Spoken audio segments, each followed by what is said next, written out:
Fatima says, my husband lives in Saudi Arabia and I live in India with my in-laws. I do not want to stay here in the absence of my husband, but I live here just because my husband said so. What's the ruling regarding this?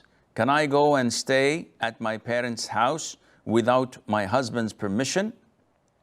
Fatima, this is a complicated scenario because originally, unlike what the people in the subcontinent want or like to hear, a woman, a wife in Islam deserves a separate accommodation. This is her right in all books of fiqh. And this legitimate accommodation is identified by a room, a kitchenette, and a bathroom. That's it. It doesn't have to be a mansion. It doesn't have to be a spacious apartment, though that would be a plus, but this is her right in Islam. The vast majority of the people in the subcontinent marry to bring a new servant to their mother and sisters.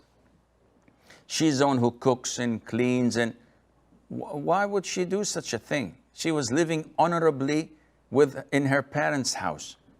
Why would she move? What is the cost? If she's marrying Mr. Olympia, maybe. If she's marrying someone who's as rich as Warren Buffett, maybe. He's neither handsome, nor rich, nor a knowledgeable sheikh. So what's the compensation for giving up her rights? Nothing but to be a servant, a maid, and to be abused on top of that, not appreciated by everyone in the house. This is haram. This is unfair. So it is your right, Fatima, to get such an accommodation. But if you give up your right because you love your husband and you stay with him in your in-laws' house, providing that there is no free mixing in such a joint family, it is totally prohibited, even if your husband wants it, that you live in a house where your brothers-in-law roam freely.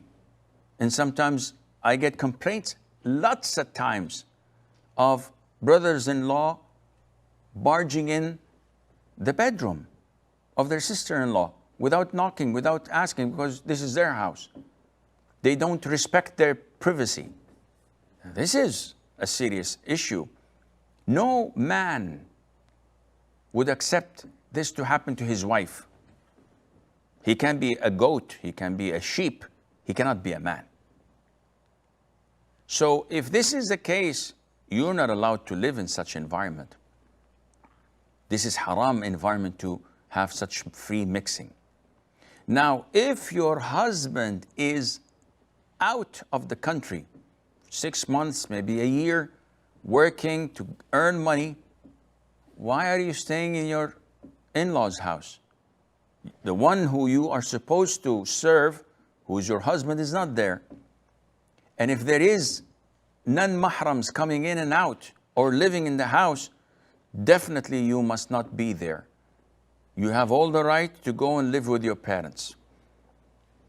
If your husband does not allow you to do that, you do not have to obey him. You're not obliged to obey him. He's not there. And he's not providing you with a legitimate Islamic environment to live in, and hence you can leave and go to your parents' house. However, you have to weigh the pros and cons and present it to him diplomatically but firmly, that either you provide me with a separate accommodation where I can have my privacy with my children, or then I will have to go and live with my parents until you come back.